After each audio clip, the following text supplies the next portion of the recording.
ভগবান বিরসা মুন্ডার ১৫০তম জন্মবার্ষিকী উপলক্ষে রাজ্য সরকার বৃহস্পতিবার ৩টি জনজাতি গৌরব দিবস হিসেবে উদযাপন করে রাজধানী রবীন্দ্র শতবার্ষিকী ভবনে আয়োজিত হয় রাজ্যভিত্তিক এই বিশেষ অনুষ্ঠানে প্রধান অতিথি ছিলেন কেন্দ্রীয় যোগাযোগ ও ডোনার মন্ত্রী জ্যোতিরাদিত্য সিন্ধিয়া। অন্যান্যদের মধ্যে উপস্থিত ছিলেন লোকসভা সাংসদ কৃতি সিং দেববর্মা, রাজ্যসভা সাংসদ রাজীব ভট্টাচার্য, জনজাতি কল্যাণ দপ্তরের মন্ত্রী বিকাশ দেববর্মা, পশ্চিম ত্রিপুরা জেলা শাসক ডক্টর বিশাল কুমার সহ অন্যান্য বিশিষ্ট ব্যক্তিত্বরা। অনুষ্ঠানে বক্তব্য রাখতে গিয়ে কেন্দ্রীয় মন্ত্রী জ্যোতিরাদিত্য সিন্ধিয়া বলেন, স্বাধীনতার পর থেকে দেশের জনজাতিদের দাবি রাখা হয়েছে, তাদের দাবিগুলোকে উপেক্ষা করা হয়েছে। তবে 2014 সালের পর থেকে জনজাতিদের উন্নয়নে নতুন দিশা দেখানো হয়েছে। তিনি আরও বলেন, ত্রিপুরায় 25 বছর ধরে এক দলের শাসন চললেও জনজাতিদের উন্নয়নে তেমন কোনো পদক্ষেপ নেওয়া হয়নি। তিনি এও উল্লেখ করেন যে ভারতের ইতিহাস জনজাতিদের ইতিহাস ছাড়া অসম্পূর্ণ, তাই কেন্দ্র ও রাজ্য সরকার জনজাতিদের কৃষ্টি ও সংস্কৃতিকে সারা দেশে ছড়িয়ে দিতে বদ্ধপরিকর। रानी दुर्गावती जिनका 500 वर्ष का जन्म जयंती हम मनाने जा रहे हैं, जिन्होंने मुगलों के विरुद्ध भारत माता के झंडे को बुलंद किया था। राणा पुंजा भील, जिन्होंने हल्दी घाटी के युद्ध मैदान में महाराणा प्रताप का साथ दिया था, ये आपके आदिवासी समाज की पूंजी है मेरे भाइयों और बहनों। आपका इतिहास विस्तृत है, आपके इतिहास के बिना भारत का इतिहास अधूरा है। और उस शबरी माता को भी मैं नमन करता हूं, जिन्होंने राजकुमार राम को पुरुषोत्तम राम के रूप में संवारा था। उस सबरी मैया को भी इस मंच से मैं प्रणाम करता हूं। हमारे आदिवासी समाज के लिए देश की आजादी के बाद जब हमारा समाज पिछड़ता गया,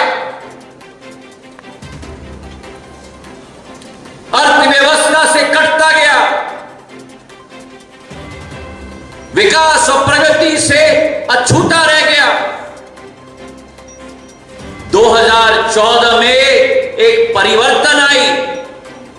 सदियों से मेरा आदिवासी समाज की आवाज को दबाया जा रहा था कांग्रेस के शासनकाल में, और 2014 में भारत माता के एक ऐसे सपूत ने आपके आशीर्वाद से देश का नेतृत्व संभाला, जिनके मुंह से शब्द निकले कि जिनको कोई भी नहीं पूछता है उन्हें वे पूछेंगे और वे उन्हें पूजेंगे भी। ये शब्द प्रधानमंत्री नरेंद्र मोदी के हैं हमारे आदिवासी समाज के प्रति। অনুষ্ঠানে জনজাতি কল্যাণ দপ্তরের মন্ত্রী বিকাশ দেববর্মা বলেন, জনজাতিদের আর্থ সামাজিক উন্নয়নের জন্য রাজ্য ও কেন্দ্র সরকার একের পর এক প্রকল্প গ্রহণ করেছে এবং তা বাস্তবায়ন করেছে। 150তম আমাদের জনজাতি গৌরব দিবস। আজ এই জনজাতি গৌরব দিবসের উদ্বোধনের মতো গুরুত্বপূর্ণ দিনটিতে আমি আপনাদের সামনে আমার কৃতজ্ঞতা এবং গভীর উপলব্ধির সাথে হাজির হয়েছি। এই বছর জনজাতিদের ভগবান হিসাবে পরিচিত স্বাধীনতা সংগ্রামী বীর সৈনিক বিরসা মুন্ডা 150তম জন্মবার্ষিকী উপলক্ষে 15 নভেম্বর 2024 থেকে 2025 জনজাতি গৌরব বর্ষ হিসাবে ঘোষণা করা হয়েছে এবং বর্ষব্যাপী বিভিন্ন কর্মসূচি গ্রহণ করা হয়েছে। আমাদের রাজ্যের এই জনজাতি গৌরব বর্ষে বিভিন্ন উদ্যোগ নেওয়া হয়েছে। রাজ্য সরকারের জনজাতি শিক্ষা, স্বাস্থ্য, অর্থসামাজিক উন্নতি, জনজাতি এলাকার সার্বিক বিকাশ, চিরাচরিত ঐতিহ্য সংরক্ষণের আন্তরিকতার সঙ্গে কাজ করেছে। আমি আমাদের মাননীয় মুখ্যমন্ত্রী তার দূরদর্শী নেতৃত্বের জন্য আমার আন্তরিক কৃতজ্ঞতা জানাই। ওনার নেতৃত্বে সমাজের ব্যাপক অর্থে আর্থসামাজিক এবং সাংস্কৃতিক বৈচিত্র্যকে সংরক্ষণ এবং উন্নয়নের সকল আন্তরিক সুনিশ্চিত করেছে। রাজ্য সরকার জনজাতি জনগোষ্ঠীর অর্থ সামাজিক উন্নয়নের লক্ষ্যে বিশেষভাবে সচেতন এবং জনজাতিদের উন্নয়নমূলক কর্মসূচিকে সার্বিক গুরুত্ব সহকারে বাস্তবায়িত করে চলছে। নতুন নতুন প্রকল্প হাতে নেওয়ার পাশাপাশি জনজাতি উন্নয়নের বিভিন্ন চালু প্রকল্পগুলিকে পর্যালোচনা করে সময় এবং পরিবর্তিত পরিবেশের সাথে তাল মিলিয়ে আরও বাস্তবমুখী করে তোলা হয়েছে।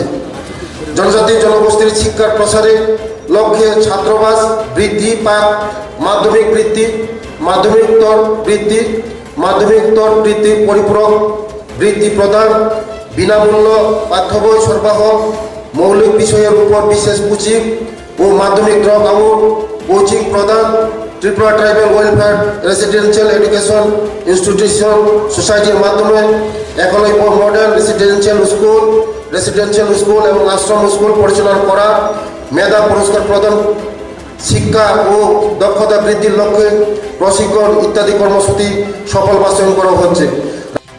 অনুষ্ঠানে কেন্দ্রীয় মন্ত্রীর হাতে জনজাতিদের ঐতিহ্যবাহী কৃষ্টি বিজড়িত একটি উপহার তুলে দেওয়া হয়। দিনের অনুষ্ঠানে জনজাতি সম্প্রদায়ের ব্যাপক উপস্থিতি ছিল বিশেষভাবে লক্ষণীয়। ব্যুরো রিপোর্ট, ঋদ্ধি নেটওয়ার্ক।